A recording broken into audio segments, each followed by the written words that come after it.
Welcome back, everybody. Ready for another deep dive? Always. Awesome. Today, we're tackling motivation. Ooh. And not just motivation in general, Yeah. but the difference between intrinsic and extrinsic motivation. Right. Now, we found this really interesting analogy in our research that compares these two types of motivation to two different kinds of fuel for a car. Interesting, yeah. One that comes from within and one that's, external. Like that. It's a really cool way to think about how and why we do the things we do. It is, yeah. And hopefully by the end of this deep dive, we'll all be able to unlock a little more joy, a little more creativity, and maybe even achieve a little more too. Absolutely. So to kick things off, can you break down intrinsic motivation for us? Sure, yeah. Intrinsic motivation is really about finding that enjoyment, that satisfaction in the activity itself. Yeah. It's not about some external reward or outcome.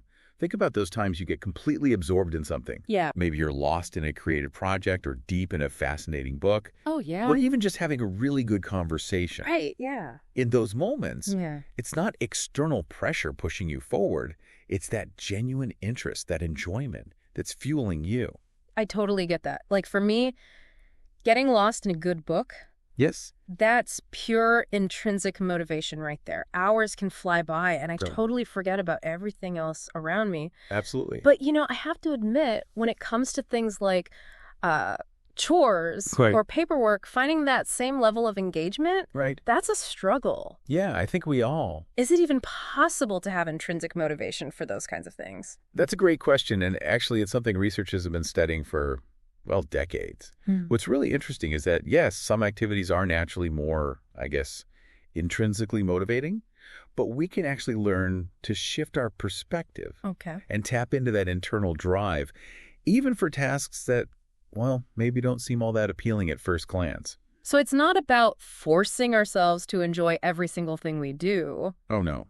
That's not realistic. Definitely not. More about understanding the psychology behind motivation and finding strategies to make even mundane tasks, a little more meaningful. Exactly, yeah.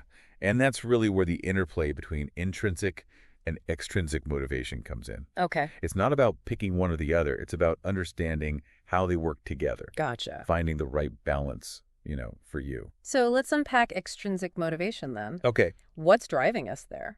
Well, with extrinsic motivation, it's all about those external factors. The rewards, the deadlines, the recognition, or even just avoiding negative consequences. Think about going to work. Yeah. Most of us, we're not just going for the sheer joy of it. Sure. That paycheck, that's a pretty big motivator. Definitely for me, but it makes me wonder if these external rewards are such powerful motivators. Why are so many people feeling unfulfilled in their careers? That's where things get really interesting. Research shows that while extrinsic rewards can be effective, in the short term, over time, they can actually undermine intrinsic motivation. It's called the over-justification effect. Okay. When we start to depend too much on those external rewards, our internal drive, that enjoyment of the activity itself, it can actually diminish. Wow.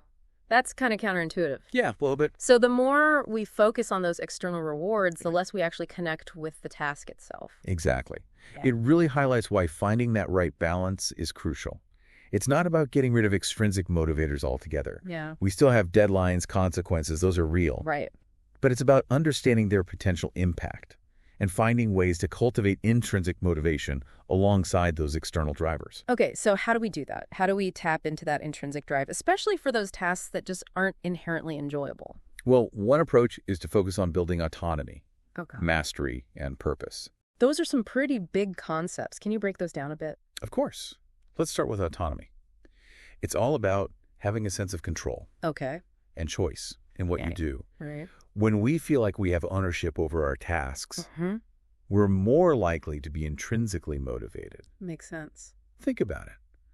Aren't you more motivated to work on a project you helped design Oh, yeah. than one that was just assigned to you? Absolutely. Yeah. When I feel like I have some creative control, I'm way more invested in the outcome. So what about mastery?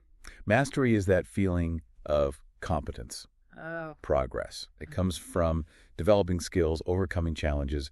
When we feel like we're growing, learning, we naturally want to keep going. It's that feeling of, hey, I'm getting better at this.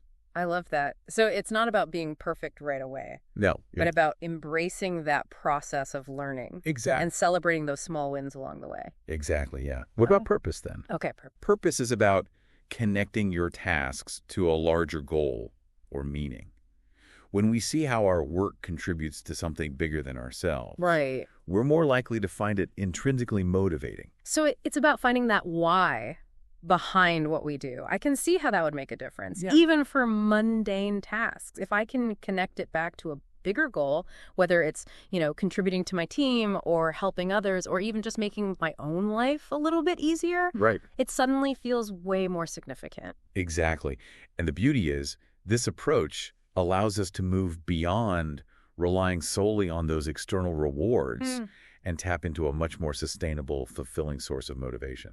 I'm really starting to see the power of understanding this interplay between intrinsic and extrinsic motivation. It's like a whole new lens for looking at our work relationships, even our hobbies. It's opening up all these new possibilities. Absolutely. And the more we know about what drives us, the more we can consciously create those environments and choose those activities that support our intrinsic motivation. I'm already thinking about ways I can apply this in my own life, but before we get into that, let's talk about some practical tips for finding that sweet spot between intrinsic and extrinsic motivation. Yeah, great idea. I know the research you shared mentions some specific strategies that we can use to really cultivate that internal drive. Absolutely. There's some really actionable takeaways. Okay, let's hear them. All right. One of the most powerful things you can do is to seek out those activities that really align with your values and interests. It sounds so simple. Yeah. But how often do we get stuck in these routines, commitments that are just draining our energy, and we don't even stop to ask ourselves why? It's so easy to do. Yeah. Especially when we get caught up in those shoulds. Oh, the shoulds. All the time. I should be networking more. I should be taking that online course. Right. I should be doing all these things that, honestly, if they don't genuinely resonate with me, I just end up feeling resentful, unmotivated. It's a recipe for burnout, that's for sure. Absolutely. So instead, try shifting your focus to those activities that truly light you up. Okay. The things you would do even if no one was watching. No one was rewarding you. That's a good test. It is. That's a sure sign you've tapped into intrinsic motivation. I love that. Giving ourselves permission to prioritize joy. Exactly. But what about those things we have to do, even if they don't exactly spark joy? Right. Like, I'm never going to be intrinsically motivated to do my taxes. Okay, yeah. But they got to get done. They do, yeah. So what then? Well, that's where we get to be a little creative. Yeah. One strategy is to try and, gamify those tasks.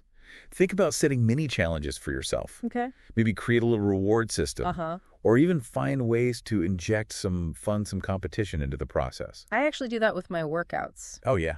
I used to dread going to the gym, but I started using a fitness tracker and setting these daily step goals. Nice. And suddenly it became this game. Could I beat my last record? Could I hit my target? It sounds silly. Yeah. But it totally changed how I felt about exercising. That's a perfect example of how even a little gamification can tap into that natural desire for challenge and achievement we have. Yeah. And you can use it for almost any task. It's true. Maybe you time yourself while you're cleaning or create a point system for answering emails. I like it. So it's about finding those little tweaks. Exactly. It can shift our mindset and make even mundane stuff feel a bit more engaging. What other strategies can we use? Another good one is focusing on building mastery. When we feel like we're getting better at something, it naturally boosts our motivation. So embracing the learning process, focusing on progress over perfection. I think this is especially important for tasks that seem intimidating at first. Absolutely. One way to support that feeling of mastery is to break down those big goals into smaller, more manageable steps. That way we experience those feelings of accomplishment more frequently. Which just keeps us going. It's like the journey of 1,000 miles begins with a single step. Yeah. If we focus on those smaller milestones, it feels less overwhelming. Exactly. And each small win, it reinforces our belief in our, strengthens our motivation to keep going. This is making you realize how much we get caught up in the end goal, that promotion, the finished project, the perfect outcome. And we forget to celebrate those little victories along the way. It's so important to acknowledge those wins, no matter how small. Totally. It's like we need to train ourselves to be more mindful. Yeah. Give ourselves credit for the effort we're putting in. And that ties into another key strategy. Sure. Cultivating that sense of purpose. Okay, purpose again. When we understand how our actions contribute to something bigger, Yeah. it gives them more meaning, even if the task itself isn't that enjoyable. Finding the why. Exactly. Yeah. It could be about contributing to your team, Right. your community, or even just living in line with your values. This reminds me of that Viktor Frankl quote. Man's search for meaning is the primary motivation in his life. Powerful stuff. It really is. Makes you think about how much more fulfilling life could be if we approached everything with that mindset. I think so, yeah. And it's not just about our work or Right. big aspirations. Yeah. It can be about finding meaning in everyday things. Exactly. Our hobbies, our relationships. It's about bringing intention to everything we do. I love that.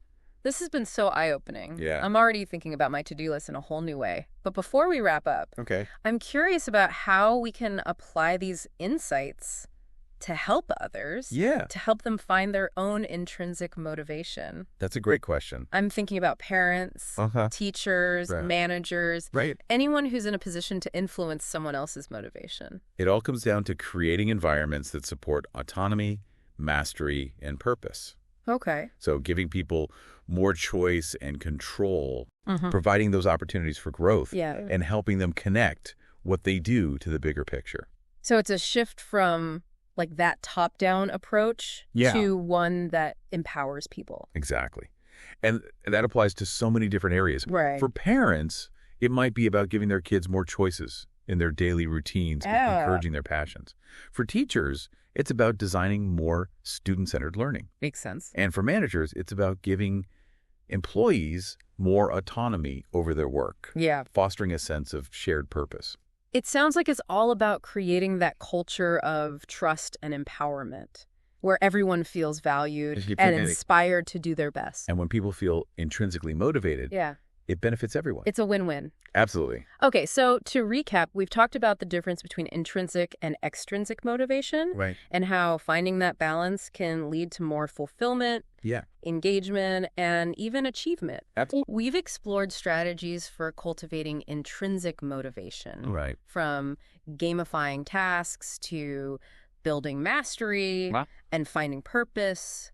And we've talked about how we can apply all of this to create more supportive environments for ourselves and others. It's been a great discussion. Anything else you want to add before we wrap things up? Well, I think the biggest takeaway is you have the power to choose how you fuel your life. Ooh, I like that. It's about being intentional Yeah. with the activities you choose, the goals you set, Uh-huh. the environments you create, and remembering that motivation. It's not some fixed thing. Right. It's dynamic, something we can cultivate Okay. through the choices we make and the actions we take. So we're not just waiting around for motivation to strike. No, We're creating the conditions for it to, like, flourish. Exactly. And a good place to start is just paying closer attention to your own experiences. Yeah. What energizes you? What drains you? What are you drawn to, even without someone pushing you? It's like becoming a detective of our own motivation. I love that. And once you understand your own patterns, Yeah. you can start making choices that really reflect that.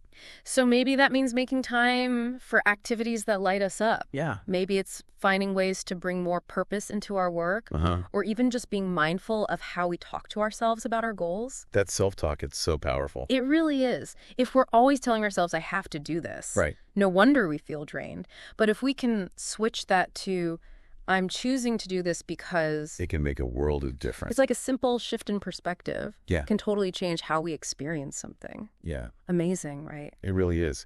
And it's something we can work on every single day. I'm so inspired to apply all of this. I have a feeling this deep dive is going to stick with me. Any final words of wisdom for our listeners before we wrap up? Just remember this journey of self-discovery, of understanding your motivation. It's ongoing. Okay. There will be times you feel super energized, inspired, and times you feel stuck. Be patient with yourself. Yeah. Keep experimenting. Never stop learning. Beautifully said. Well, a huge thank you to all our listeners for joining us on this deep dive into the fascinating world of motivation. Yes, thank you. We hope you've learned something valuable and feel empowered to create a life that you truly love. Until next time, keep exploring, keep experimenting, and keep fueling those passions. And keep diving deep